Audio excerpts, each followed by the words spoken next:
Without talking so much because of time, muachane na wale wenye wanajaribu kusema, wanasema chenye wajui. The reality on the ground is that mimi hata hizi miwani nimevaa nilibadilishiwa juzi pale Mombasa. Na SHA ndio imelipa. Is it working or not working? Kwa wingi. Kwa sababu hiyo pia ni jukumu yetu. So lazima nichukue hii fursa na kujitetea na kuhakikisha kwamba hapo nyuma tupunguze kizungu.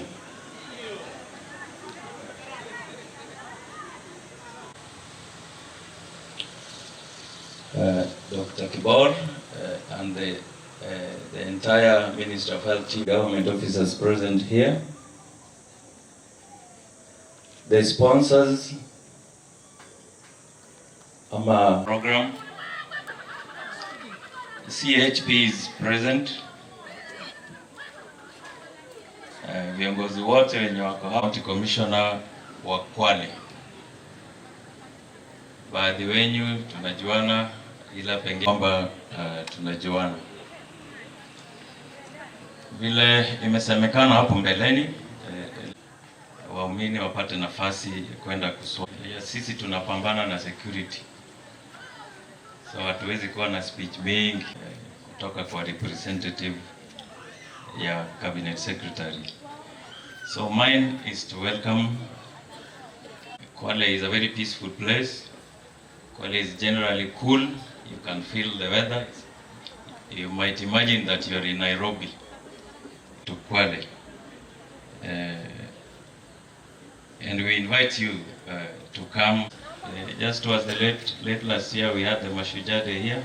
It was a great honor. We need to depoliticize our war against health issues. Let's do campaign. We end up with the advocacy and campaigns. But the moment you go to forums and say, before a reasonable crowd and say, SHA is not working, this is not working, now that is politics. You see, then you will go away and you leave that mass really confused. They don't know whether to register for SHA because you see politics carries masses. So we really need to be partisan to this, and let's give space to the partners, all those who are coming to support us, so that we have an environment that is calling for support without the disturbance of politics.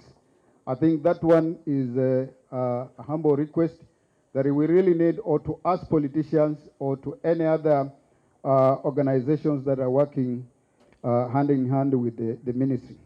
Ugonjwa wa malaria ama hiyo homa kali hatuwezi pigana nayo ama tuiangamize kama hatuwezi angalia mambo ya kuwekeza rasilimali zetu katika manyumba.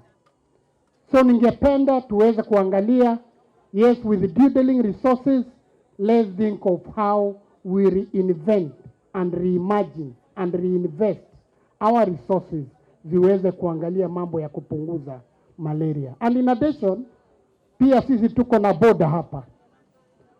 If Kenya eradicates malaria and Tanzania has not, bado tutakuwa bado na changamoto. Kwa hivyo ile strategy ambayo tumeweza kuanzisha ya interboundary collaborations katika nchi tofauti tofauti, pia hapa KWALE, would like Alma and SC Johnson na wale washikadau wengine tuweze pia kuangalia hii boundary. Unfortunately, about 40% of our resources are threatened by the decision of the US to pull back. So that takes us even further back. And we need now to re-emphasize and refocus. So some of the speakers have already indicated that we need to look at domestic resources, we need to look internally. And we're excited that we have in Kenya the End Malaria Council, which is one of the leading entities on the continent in terms of mobilizing domestic resources. Last year they hosted a meeting where we brought in all the African End Malaria Councils. And if you look at the sharing of best practices, we have a lot to share out there. Now, Africa today is in need of very strong leadership. We need to ensure that this is pushed forward. Many countries look up to Kenya, the good work that you're doing, but you need to step up. So as you look inward, a lot of the speeches are focused inward. Also look around, because if you clear your malaria, but our neighbors do not, it'll come back.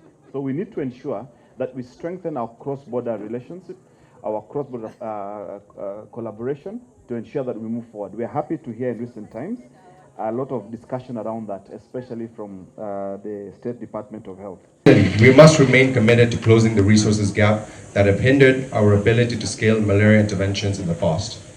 As an integral partner of the NMCP, the End Malaria Council, we will work tirelessly to address the financial and logistical challenges.